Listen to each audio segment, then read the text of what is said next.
You know, our people are being killed in Palestine. Good morning. Thank you for watching. This is World Over Media. You know, I'm outside. As you can hear, that is a cock crow. Now, it's raining in Kenya and everyone is indoors. It's a chilly morning.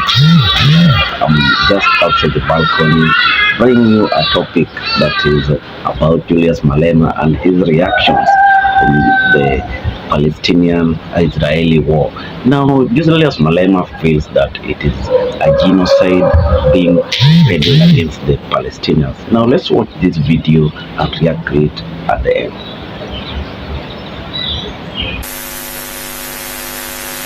They want to wipe the whole nation off right in front of our eyes. They have occupied Palestine, and we who know what is occupation should have an appreciation of what the Palestinians are going through. We know when they call an organization a terrorist organization, what do they mean? Because even this ANC was called a terrorist organization when it was fighting for its own people. Nelson Mandela was called a terrorist himself for fighting for his own people.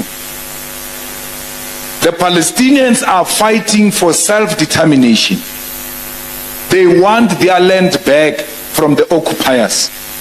And what the occupiers do in return, they kill Palestinians. So we cannot fold our arms and pretend that we don't see what's happening in Palestine. If there is no peace in Palestine, there won't be peace the whole world amongst those who love peace. No any part of the world must be characterized by war. We just enjoyed Eid now as Muslims. I hope as you are eating, you are dedicating also to those children and women who are being butchered. They didn't have Eid. Instead of having Eid, they were fed missiles, guns. Once they try to come together to pray, they are a threat to a certain group, and it kills all of them. Even kills UN staff members. Even bomb a hospital. Bomb a refugee camp. Let me tell you, even if the general of Hamas is in that hospital, once he runs into that hospital, it's done. We can't do anything anymore. You can't bomb a hospital because you say there is Hamas in a hospital.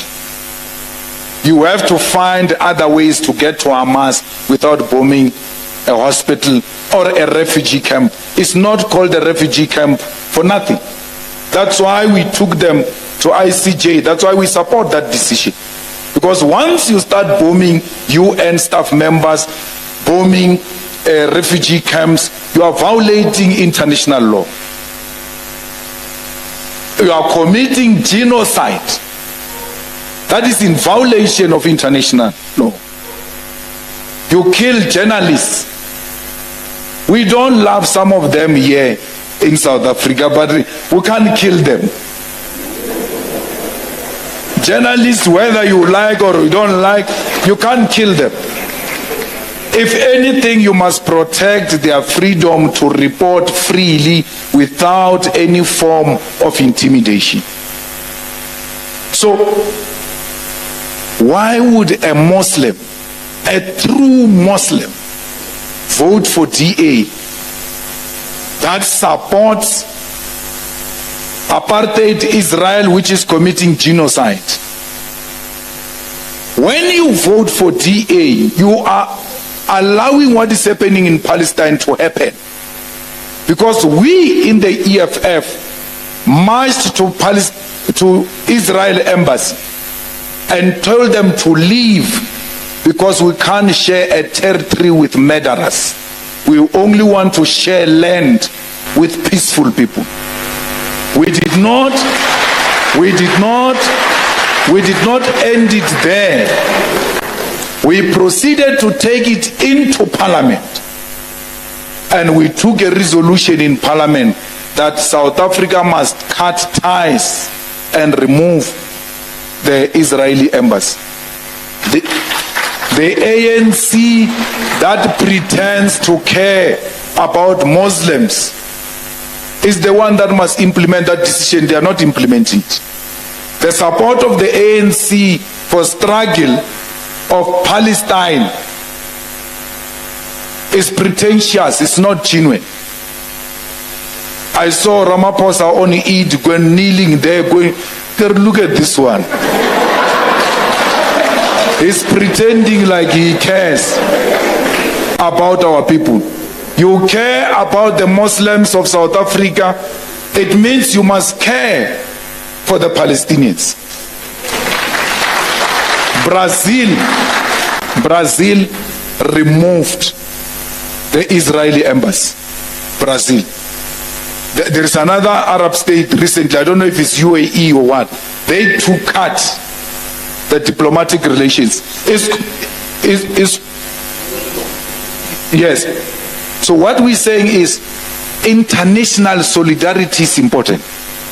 We benefited from international solidarity.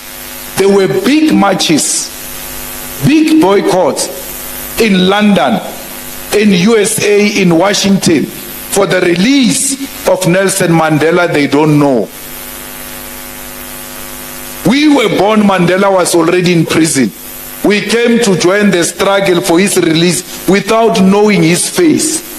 That's what the international community did. That we don't care whether we know his face or not. But he's violated because he's standing for the rights of his people. A Muslim that votes for a Patriotic Alliance, that took a platform and said, kill Hamas.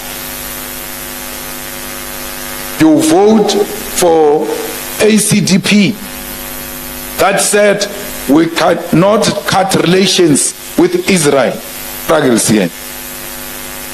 It cannot be that there is a single vote of the DA coming from this Wat 9. We don't want them here. We don't want them here. Why? They are allowing the killing of our brothers and sisters and our children.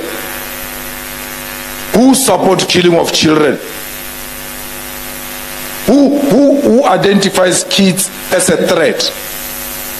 Even the ANC cannot be voted for because the ANC should have shown seriousness by removing that embassy. They have not done so. All they do, they go to ICJ, International Court of Justice. They are there talking. It's easy to do that one because you know the court issues take forever. They are buying themselves time. The immediate thing now is to remove the Israeli embassy. That's when we know we are practically in solidarity with the people of Palestine. McDonald's, you are talking about, received a letter from EFF and said, do you have any product there that comes from Israel? They said, no. We buy our food here. They gave us the list. Said, we believe you, no problem. We went to Woolworths. We said, we know you are selling Israeli food. Only the EFF did that. No any other party did that. Said to Woolworths, do you have Israel food products? They said, no, we're left with what they said the name. Some 10%, give us 2 weeks, we'll sell all of it and then we'll not order again. We said, there's no 2 weeks because people are dying now. By supporting any product from Israel, you are supporting the genocide against our people. We said to our student command everywhere, no lecture or visiting lecture or any teaching material should enter our universities or enter our TVET colleges if they're coming from Israel. We're not saying Jewish kids can't learn in our universities, no. But we're refusing the products that comes from that government which kills people. So we're making a plea today that Lanesia Ward 9 is a no-go area for those who support genocide. And we are not going to block them physically. We are going to block them through our vote. Vote for the EFF and have the load shedding stop immediately. Vote for the EFF and have the jobs for our people. Vote for the EFF, have everyone have a piece of land. Vote for the EFF, see the removal of Israeli embassy in June, immediately in June. That, if you vote for the EFF, that is going to be in the acceptance speech of the president, that with immediate effect, we want the Israeli embassy closed. Now, from this video, I can ask myself or my audience two questions. One, is Julius Malema fighting from the heart on the rights of the Palestinians? Does he genuinely want this war or genocide to end? That's one question. Another one, is this a tool for campaign that Julius Malema is using to woo the Muslim votes that are in South Africa so that they can be glued to support the EFF, which has also been so vibrant within the South African country? Now, to answer these questions, I want you to look at it in different views. For instance, one, Malema feels that the current president, that's Ramaphosa, is supporting the Israeli war against Palestinians, and he doesn't want to take action or issue sanctions against the country. And he feels that there's an opportunity for him to show or to demonstrate to the Palestinians or the Muslims living in South Africa that he is the solution to their problems. He will be the leader who will stop the Israeli or cut the links of Israel and South Africa so that they see the sense of living together with the Palestinian brothers. So to me, Malema is one side, he always stands for the truth and always wants united Africa, and also across the globe he is against acts that do not respect the rights of human beings. So he's taking this opportunity to advance also his interest or the interest of his party, that is EAF, on the coming election. And I hope it works well, because there's a way to win votes, and it's also a way to show that this is our manifesto, this is what we stand for as a party, and this is what we will do. This is what the party will always stand for. We don't want any infringement on the rights of human beings, and we want a continent, or we want a country, and even world over, we want a situation where human beings are the same and they are treated equally without being discriminated against or based on gender, race, or even religion. And this is a very serious conversation that we as World Over Media, we've been looking at it in a very sober manner that will bring a unified world where people are respected and people are treated equally. Now, as always, we ask you to give your comments down there on this topic, and also allow us to know what's your feeling and where do you want this world to go. And remember to subscribe to our channel and also like and share. Thank you, and may God bless you.